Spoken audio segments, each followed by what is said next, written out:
Welcome to This Explainer. Today we are diving into a really fundamental shift in educational design. We're talking about transforming our learning spaces from static, traditional rows into dynamic environments that actively work with your lesson rather than against it. For decades, the gold standard has just been rows of desks facing a whiteboard. We all know it. But think about this. What if your classroom worked with your lesson instead of against it? We really need to stop and ask ourselves how the physical space can stop being just a basic container holding students and instead become an active, living participant in their learning journey. Section 1. Rethinking the classroom space. Moving beyond traditional rows. So what do we actually mean by that? Well, a flexible classroom is basically a room designed to shift based on the lesson, the activity, and the specific needs of the students. It's a space that effortlessly transitions from a teacher-led mini-lesson right into independent, hyper-focused work and then into a bustling hub for group collaboration. Essentially, it adapts to the students rather than forcing the students to adapt to the furniture. Grounding this concept in reality for a second, a standard, boring, rectangular room can actually be completely reimagined into distinct learning zones. Picture this. Over on one side, you might have a cozy, quiet zone with soft seating. Then, the center of the room features different configurations of group tables, maybe shaped like clovers or long rectangles, which are just perfect for collaboration. The traditional teacher desk, it's still there, sure, but it doesn't dominate the entire room. The whole vibe of the space is inviting, adaptable, and incredibly student-centered. Now, pulling off this kind of flexibility relies on a few really key features. First up is seating choice, giving kids the actual option of traditional desks, stools, or even floor seats. Second, you need movable furniture that can shift quickly without causing a massive disruption. Third, clear and distinct learning zones like quiet areas, tech hubs, and teacher zones.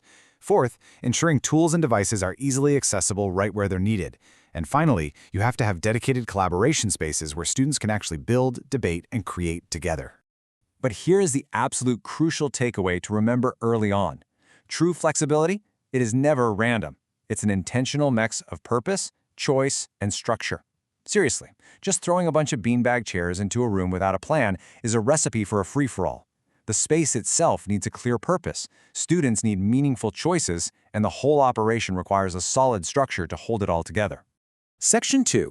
Why flexibility matters. The psychological and educational benefits. Okay, so why go through all this trouble? Well, the physical space actually dictates some massive educational outcomes. When the space genuinely matches the activity, engagement spikes because students are naturally just more active in the lesson. By letting students choose where they sit, they take real ownership. They literally learn how to identify a productive spot for themselves. Collaboration becomes so much easier to organize. And honestly, improved comfort means their cognitive energy goes toward the lesson itself, not toward shifting around in an uncomfortable plastic chair. Getting students to ask themselves this single question, where can I work best for this task, is an absolute game changer. It completely shifts the dynamic of the room. When a student walks through that door and actively has to evaluate their own learning needs for the day, it builds incredible self-awareness and responsibility. You are directly connecting their physical choices to their academic success. Section 3. A lesson in motion. Seeing the flexibility in action. Let's put this into practice and walk through a standard history lesson to see the room adapt at each stage. Step 1. The lesson starts with a mini-lesson. Students might gather closely around the teacher zone for a really short overview. Step 2. The room opens up. Students rotate through different stations, analyzing primary sources scattered across various tables. Step 3. They consolidate into group work areas, using those collaboration tables to debate the meaning of what they've just found. And finally, Step 4. Reflection.